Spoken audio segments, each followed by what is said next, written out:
And so today I want to talk about a couple of things. One of the things is, I have my own gifts, right? I can see the future somehow. I can see things that other people can't see, which just, it always trips me out is like, what is it like living in other people's existence? How far can they see? How far, how much is open to them? But, I mean, that's just something, and it's not always a gift, I'll tell you. But, to be able to see into the future. And then also, all those clairs and stuff, which, those are good gifts, I think, to have. But everybody has them, just not everybody has them turned on. You can tap into all of those. The one that I have the hardest time with is the healing one. I wish I could heal some of this stuff. I would have, I've worked on trying to straighten my spine and things like that. But, there's a lot in our bodies, I think, with the toxins and stuff that is fighting against our, like, I know your consciousness can heal itself. And I know this existence isn't real. And, it's just a projection from your higher self, projecting itself to witness itself. But, and I know that it's also learning to master emotions, like how are you guided by your emotions? How do you react? What do your emotions do to you? That teaches yourself a lot about yourself. So, and I understand all that. The thing is trips me out is how, we can't just, it's not like you can just look at it different. Like even when you're manifesting, like I've manifested my whole life. And when you're manifesting, it takes time for what you are directing your energy towards to manifest, to come into your existence. A lot of people just, I tried to manifest it wasn't there last week, and I gave it a week, and that's it. But that's not how it works. It's a direction you lead yourself on, knowing it's your intention and your direction, create your manifestation. Manifestation isn't, you don't just, sit in your room and think, and something into existence. You can think a path into existence, but you have to go on that path. You have to do the work to create your manifestation. But everybody's just looking for, I don't want to go off on the manifestation. I've talked about it so many times. It's just something like when you do it regularly, you can understand how it works. And everybody else is just trying to figure it out. But that's how I feel about with the healing. like I can do these other things, but how is it that the healing, why am I having such a problem being able to heal myself? And because this is another day of just feeling, oh my gosh, just corrupted. My stomach, my head, my neck. And, I even when I go into town and I pick stuff up, I have no contact with people. They just come out and hand you a bag, even though they're, scared of what is in the air. I know rationally that there's not anything in the air. And so I know I'm not, getting sick from these people. So I know I'm getting sick from toxins in our environment. And I know that they are, we're under attack all the time with that. And right now there's so much coming out in the news. The fraudster has been caught. Emails leaked. So we'll see how that plays out. But, I mean, all of this was going to happen. This is the end of them, and that's why they're all like so desperately trying to save themselves, throwing each other into the bus. And, it's headed in that direction. But back to the healing and toxins. So, we're being flooded with toxins all the time. And, and they affect us. And so I was thinking about the food. Like yesterday, I made some kombucha and I made some chips. Like I had that burrito earlier in the day. And then in the evening, I was like, oh, I'm kind of hungry. So I made some chips out of some potatoes. I made a little TikTok of it. I forgot it wasn't on here. But I like thinly sliced these potatoes, put olive oil all over them, and then put spices. On these ones, I kind of made them a little spicy. I put cayenne and paprika. And so they were a little spicy. And then cooked them in the air fryer. And they were really good. I've got a whole bunch left. And way better for you than the chips you buy in the store, because those ones, they don't just put on some spices. They put on additives, chemicals, all sorts of toxic shit. So that's what I was saying. The cleaner you cook, the less of their food that you eat, the better we should start feeling. But right now, I still have the Coffee Mate gallon jug of creamer. And I know it's full of toxins in our whole existence. It's hard to even get to the place where you don't have any of their toxins in you, because they're in the air, they're in the water, they're in the food. I mean, they're everywhere. So I ordered the kavacha. You know what it's called? Kavacha, I think. Kachava. Oh, and I messed up. Somebody gave me the real thing, because I kept saying I want to Rumpelstiltskin this, which, I got to correct that. I went and looked up, who the hell is Rumpelstiltskin? Because it's Van Winkle. The Rip Van Winkle. You want to Rip Van Winkle it. Yeah, just go to sleep through it. That's Rip Van Winkle. No, Rumpelstiltskin, he's one of them. He was somebody who was spinning gold out of something to take someone's child or something. I don't know. I looked on Wikipedia. They didn't put too much of it, but it was an old fairy tale. All those old Grimm fairy tales. So I was getting those two characters mixed up. But yeah, I don't want to be Rumpelstiltskin at all. That guy, he's one of them. Sounds like to me. And yeah, Rip Van Winkle. Just go to sleep. Wake me when it's over. Or Sleeping Beauty or something, somebody put me to sleep for the years this takes. But then, what have we learned? We have to be awake. We have to be learning from it. That is the whole point of the awakening, is so you can experience it, so you can see it. So yeah, it sucks, but we have to experience it. But anyways, what I was saying before, what was I saying before? I just go off on all sorts of stuff. But so I ordered that kachava, and I'm going to try and do those shakes. It's just got a whole bunch of minerals and superfoods and stuff just in a drink. I was like, oh, that's more up my alley, I think. So I'm going to try that and see how I am feeling. But I think one of the things, you hear people talking all the time about high vibration food. And I think it's something about, like, as you work on yourself and you start healing, your vibration is raising and stuff.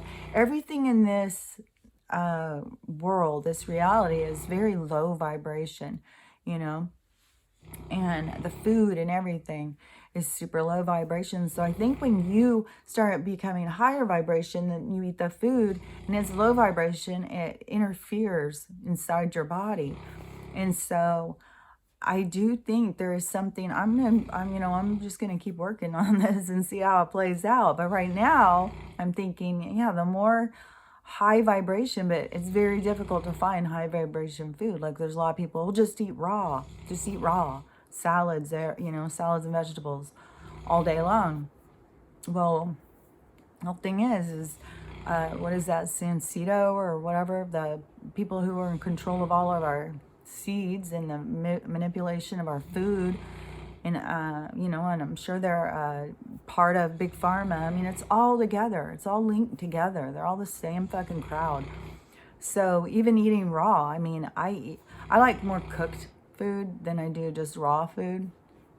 But I like salads. I love salads. I love salads with all the stuff in it. But to make that like my daily every meal to be a salad or raw vegetables is, I don't know, it's just not how I would eat. And I think there's a ton of toxins. Some of the times when I'm cooking this stuff, I'm thinking I'm cooking the toxins out. I could be cooking them in. You'd have to be a fucking scientist, and you'd have to know what all is in each thing to know how to, should you have heat? Should you not have heat? Should you know what I mean?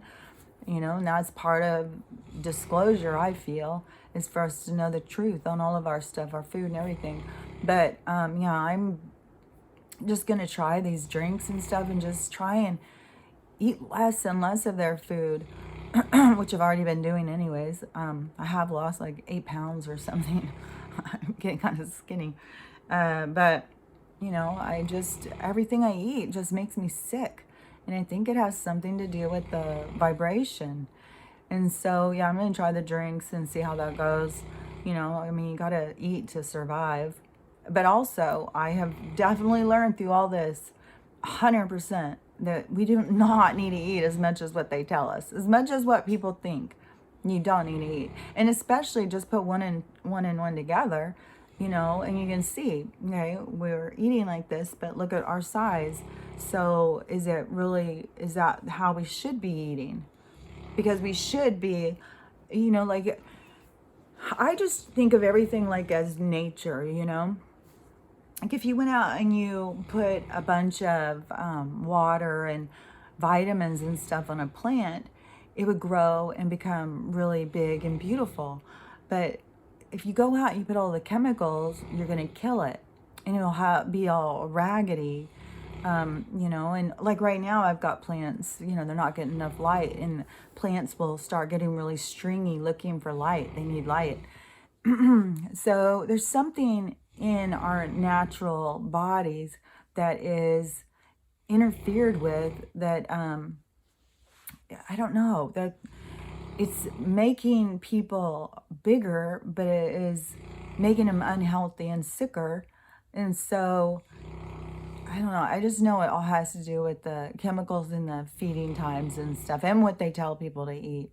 And so I don't know. I've seen, you know, it's all a trick where they tell us, like, you have to eat this many times a day. You have to do this and that. Do they ever even really say to survive? Like, what is their premise behind this?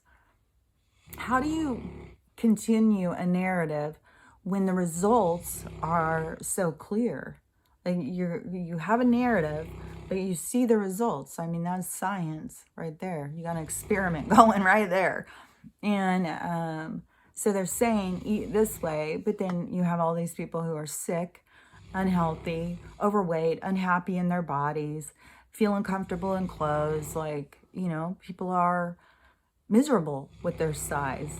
I don't know very many. I mean, people, yeah, they work on accepting themselves, but why do we need to accept ourselves when we don't feel good about ourselves? Why do we not just go into it as, I want to feel good about myself? And it's a struggle. I mean, just putting those together, you know, is enough. Like, don't be hard on yourself because you're not doing everything. I mean, this is all an awakening. This is just so we look at things different. We start noticing, we start realizing things, you know. That's what all this stuff is to happen to get us to think like that, so we can start witnessing and looking at things in a different way. So don't be hard on yourself and be like, you know, you've been a part of a system that has trained you to be a certain way. So, you know, don't turn around and be hard on yourself or hard on others. This is a systematic kind of approach to regain control of our lives. So we have to allow everybody that space. And that's one thing too, because I've been talking to a lot of different people. And one of the things is, we also have to allow people to fail themselves. You know, we can't be up in people's business. It's not just about trying to get people to see what we see in the awakening. Oh, you got to see this. You got to understand this. You know, and we're all like, desperate to get someone to understand what we see. You know, I'm not talking about that. You know, I understand that. And anybody who's tried it can see you can't get somebody to see something until they see it. And they have to see it in their own awakening. They don't see it beforehand. It's just like your womp. It doesn't compute. You know, they have no reference. Once they see it, then you have reference. Then you have a conversation. Until then, there is no conversation to be had. But what I'm talking about is when people are doing, like, there's a lot of stuff going on right now. A lot of stuff. And when people are going and doing things that just don't make sense, and they are screwing up and stuff, and you want to rescue them, you want to save them, you want to, get them to see things and understand things and help them, you're doing everything you can. That's the worst thing to do. You got to pull back. You got to let people fall on their face and figure out how to clean up their own mess. That is how people grow. Always trying to help and rescue is like you are giving them crutches, and you are their crutch. You are who they're leaning on. So you are the person they will blame. It's your fault. It's your fault because they haven't learned how to be responsible for themselves. So you've got to let people, you've got to trust people and give them the space to fail, because failure is how you learn, and how you learn to care for yourself and be more productive. My parents were super young. And so, my mom was really, really young. So I was always given that space, to go out and just, fuck up, because there was nobody paying any attention, you know. But they're, going out and messing up. See, then you learn how to fix things, and how you have to see your role in things.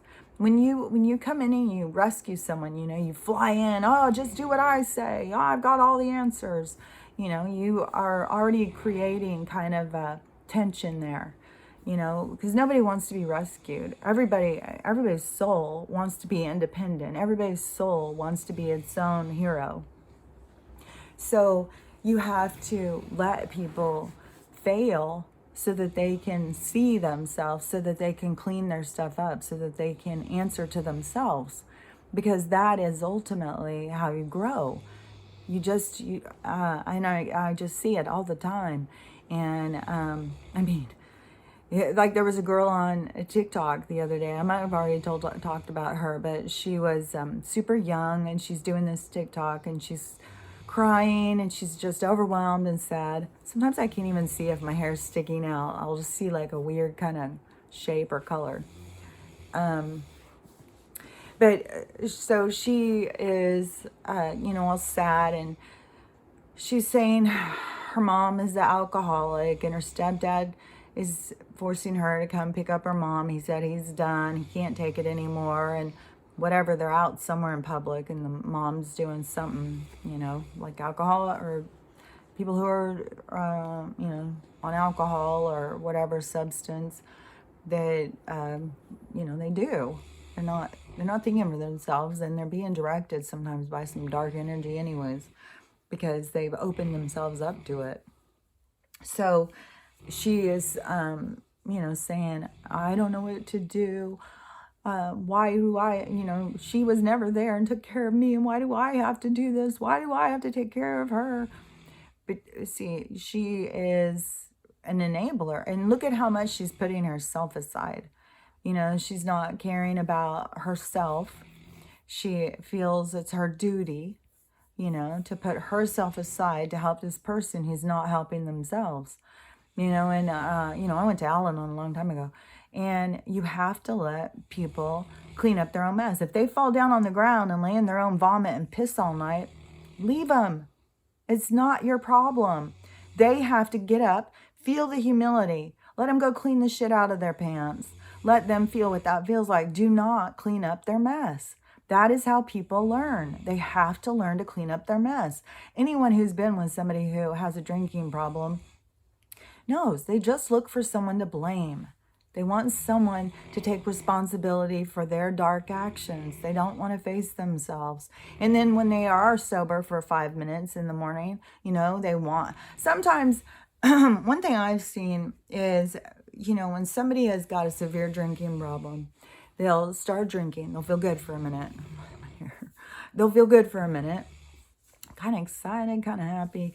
And, sometimes they'll start, I'm going to get my life together, and I'm not going to do this anymore. I'm not going to do that anymore. I'm going to figure it out, But as the night progresses and the alcohol continues to, flow over their cup, pretty soon they're in a state of crying and feeling sorry for themselves. It's kind of like a cycle. These certain people, when they drink, and they cycle through all these emotions. And a lot of times they have high hopes or good intentions, but until they go in and do it, it's just a pipe dream. You have to go and walk the walk. You have to do the work. The work doesn't get done without you doing the work. So you have to let these people fall on their face. You don't go, so your stepdad calls and says, hey, come pick up your mom. I'm dealing with this. Be like, sorry, I'm busy. It's your wife. Call her an Uber. Call a lawyer. It's not my problem. You've got to, and that doesn't mean you don't love the person or you're heartless or you don't care.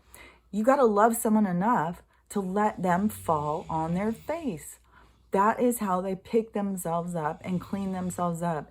Even when when I got my brain injury, and my whole life fell apart, there was nobody who could come in and fix it. I could whine and cry all day long. Oh, this life's not fair. There's no fair. And all of the stuff that I had to process and go through to get myself to the place I am now. It is like that whole cycle of death, the guilt, all of the different things, there's a process to growth. There's a process to like enlightenment, to see things different, to enlightenment, not the whole, like a monk and stuff. I'm just talking about enlightened to any situation, to see it clearly, to see it through the light and not to see it in the dark. Things have to be brought into the light so you can see yourself. So you have to let these people go and mess up and clean up their own mess. Whatever mess they make, it's their responsibility. You didn't go in and make the mess for them. You didn't go in and make the mess with them. So why are you going in and cleaning it up for them? You're rescuing them. And no matter what, people will get themselves into some fucking messes. My dad, I had already, had already let go of my dad. I had already written him a letter. When he came, my dad and mine's relationship is a very complex, complicated, long, drawn out situation. But, there was a point where I had written him a letter. And I had said, you were never there for me. You weren't there to protect me. You were the one I needed to be protected from. And I can't, be a part of your life. I can't let my kids go around you. I need, our relationship is over. And I didn't talk to him anymore. And then, he was going through some horrible, horrible things. Like, by the time I did start talking to him again, which I don't remember what happened, it was probably because he was in the hospital and dying. One of the times. This guy is like gotten on death's door. He's gotten up and walked out several times to the point where my mom starts saying, okay, he's a demon. He's not human. But, and, like I said, when he did die, he already was on no liver. Like, he had I don't know, 1% of his liver functioning, and he still died of liver cancer. Like, his liver... He didn't die of, most people who drink too much, they die of, I can't think of what it's called. But he went through that a few times. He went through the thing where you're seeing things and all that stuff. Like in the hospital, when we used to have patients that would come in and be in withdrawal from alcohol, it's super dangerous. Like you can die. It jacks up all your blood pressure, everything in your system starts going crazy because your body's dependent on this poison. And you take that poison away, your body just starts freaking out, your brain starts freaking out, you start seeing things, you think things are coming out of your skin, like it's very scary. He had already gone through that. And there's a word for it, but I can't think of what it's called. God, see, I'm so wheezy. I'm not even smoking or anything. But yeah, that's why I was like, I got to stop smoking for a while. Anything that starts becoming habitual to me, it's like, nah, I don't know how to do that. Just stopping a habit it takes 30 days, I think, to change something. Like I heard yesterday somebody say it takes 6 months So it's probably different for everybody, but you know, to break a habit, it isn't just like you just, I'm not doing that anymore. That's why quitting smoking, quitting drinking, any of those things are so hard to do. Well, you know, you've got to be determined. It's as hard as you make it, you know. So, anyways, he had already gone through all of this kind of stuff, you know, but there was times when he was beaten up and in the hospital, and you know, all my siblings are all upset and stuff because he became like he told me he was living in crack houses. He was living a very seedy life, and he went from owning a business, employing, I think he had 350 employees just in the shop. He had a lot of employees. He had a big business. He was very successful. You know, I grew up in a, you know, like I've said before, we had rich people around all the time. That's why I started seeing like money doesn't make you a good person at all. So, you know, he was going through some fucking hard things, and my dad didn't ever get it together before he died. You know, he was drinking the day he died, probably. He, and I, you know, I find that sad, but also was his soul just trying to teach other people around him. Like, you can't say because somebody in this life is a certain behavior or does a certain thing that it has anything to do with their soul, because we come in and we play roles for each other. It's just roles, you know. So, you know, him being an alcoholic or drunk or whatever, you know, I hate labels, but him being like that in this life doesn't mean that's who he is as a soul, as an energetic force. So, you know, that's where one of the things why I say you got to stop thinking like, oh, these are monster, this is a monster and stuff like that. We've all played the monster. You know, you're just in the life where you are not the monster right now. So, but when he was going through that and being beaten, no telling what all, you know, was happening to him. I didn't go and talk to him. I didn't go and rescue him. It's like, I mean, how far somebody has to fall to learn, that's up to them. You know, everybody's got their own bottom. And, you know, everybody's going to reach that it's an individual thing, and some people's bottom is lower than what anyone could imagine. You know, it can be mind-boggling, but it's that soul's journey. It's what that soul wants to experience, because that soul feels it's going to benefit, it's going to learn, it's going to have deeper understanding, you know, and it will have compassion to see like how far a person will go. In another life, you know, they may come back and play a counselor. And they're there for people like that because they have compassion, because they understand how far someone can fall, how far someone will sink to. And it all has to do with self-love. And you know, we all have to learn how to love ourselves. That's the whole thing. No matter what you go back to, in any kind of scenario, any kind of situation, it all comes down to self-love. And you can't love somebody and make them love themselves. You know, as a matter of fact, when someone is doing stuff that's really shitty and they still have your undying love, they lose respect for you. They manipulate you. They'll gaslight you. They'll play games. So you're not doing yourself or them any favors. So, you know, just remember it's okay to let go and let someone fail. You're doing them a favor. You're giving them a blessing. You are showing more love and compassion. My hair is getting so white. I feel like I look like I'm balding. You are showing compassion and love to somebody when you do that, you know. If you allow someone to fail for themselves, then you, at some point, not right off the bat, but they will begin to see that you were trusting them to figure it out. And that's big. That's really big. You know, even when someone's at their worst, to trust them to figure it out. And, you know, not everybody will figure it out. And not everybody will figure it out in the time you think. Some people have to go to their life review and see things in a clear thing. And some people, you know, it's part of their contract is to end things, you know, transition out and leave things hanging like that. But that's because we need to be looking at our lessons. We need to look at how this is affecting us, because that's what we need to heal. That's what they're there to show us. They're showing us in us what we need to heal. And if you feel like you need to rescue somebody, then you need to look at, like, why? Why do I feel like I need to rescue this person? What in me feels like, do I have a God complex? Do I feel like I'm superior? Do I need to run around and fix the world? Because it's exhausting. It's very exhausting to think you have to go around and fix everybody. So, do yourself a favor and love yourself. Focus on you.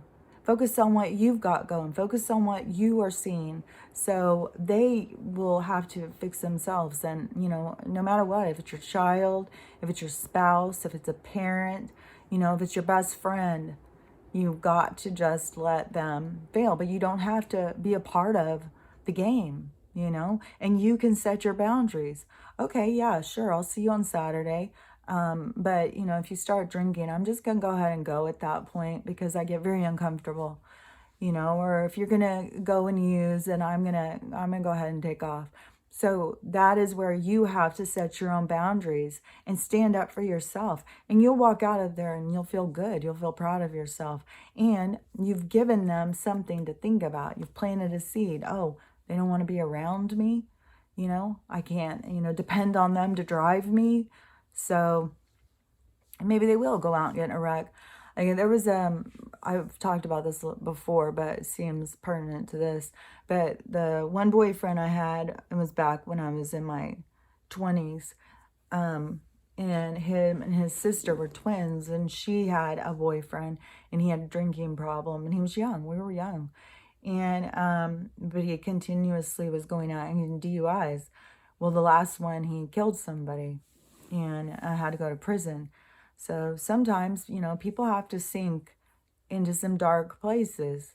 And, he could have very well gotten out and, been like, hey, I'm an ex-con now. I'm just going to do what the fuck I want. He could have turned into a bank robber. I don't know. I don't know what happened with him. But, everybody has a choice every day to choose who they're going to be. What direction am I going to go? That's part of manifesting, is your own value, in what direction you head yourself.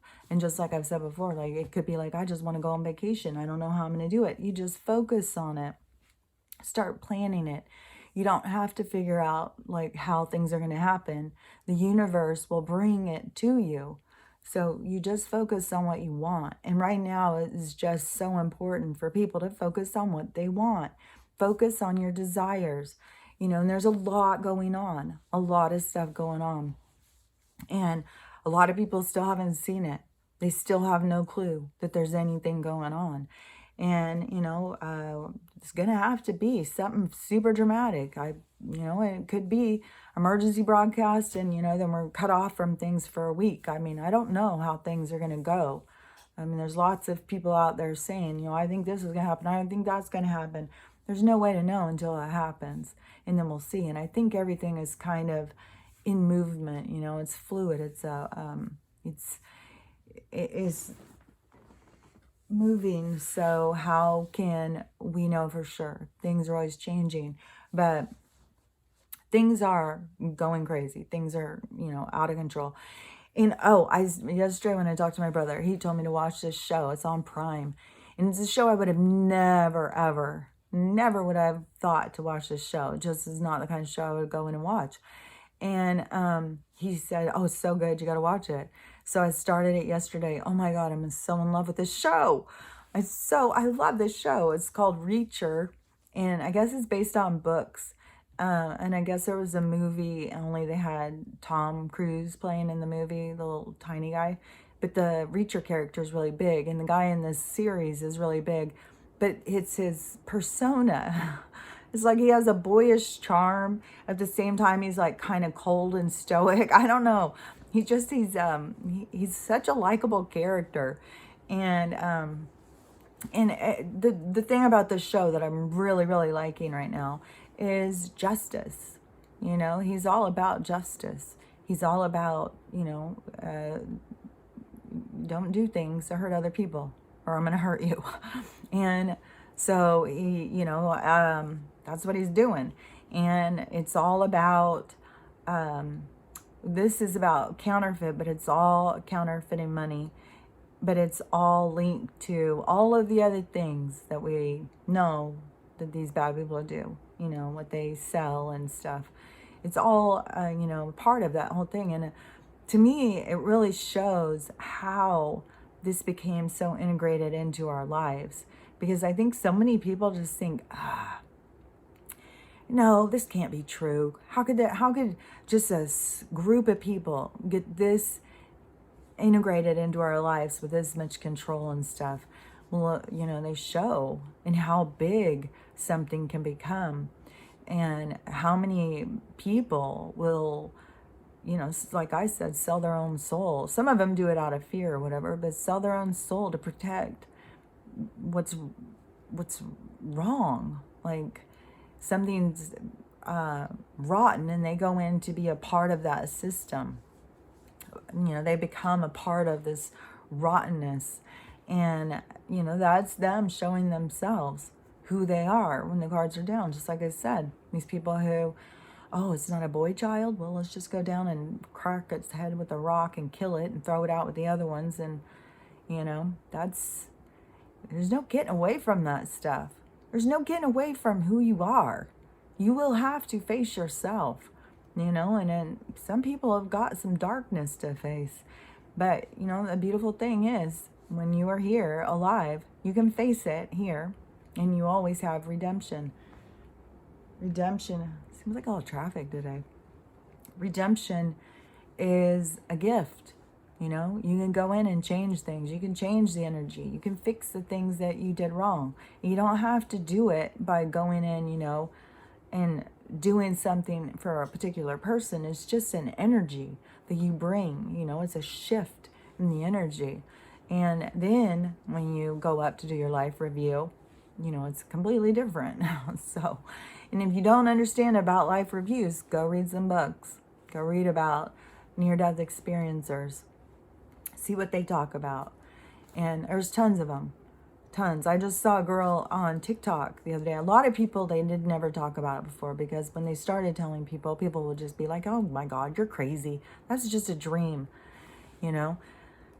But it's not just a dream. They just don't understand about consciousness. So the one on TikTok, she was talking about that she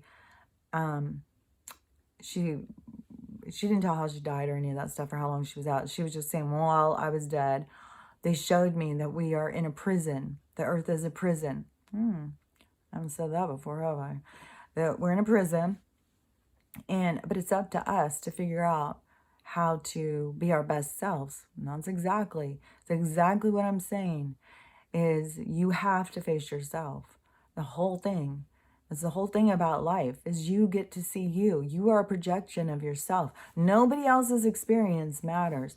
And yeah, maybe you want to see yourself as a rescuer. Maybe you want to see yourself as a good person. I care about people. I take care of people. But it's not taking care of people when they don't take care of themselves. It's one thing, if somebody is trying to do the right thing and, you're trying to help them. But if they are just out of control and you keep trying to be their crutch, that's not helping.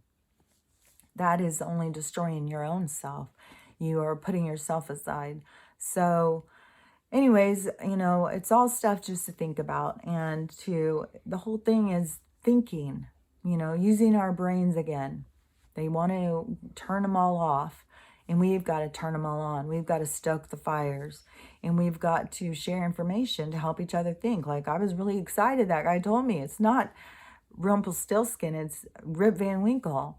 It's like, oh my gosh, I didn't even remember Rip Van Winkle. I mean, maybe I did and I forgot, because that's the life of a brain injury. But I mean, when he said it, it was like all new information. I haven't heard that before, but oh yeah, now I remember Rip Van Winkle. He was the one who wanted to sleep through 100 years or whatever. Rumpelstiltskin, I had to look it up. I couldn't remember what the hell that guy did, but it seems like he was a pretty rotten kind of guy. So, and I don't know how it turned out. Maybe it turned out that, he learned a lesson. I don't know. Grimm's Fairy Tales, I think they had some pretty dark stories. So, anyways, it is it's all just learning, to start thinking differently, to look at things differently, to open our minds. Our minds have been so closed. And, like I've said, they've wanted to keep us in this tunnel vision. It's up to us as conscious beings to start looking at things in broader perspective and to start understanding and really pay attention. When you've got science experiments going all around you, you know, it doesn't matter what they say. Pay attention. Look around you. Pay attention to what's going on. And then you see things very different. Talk to you later.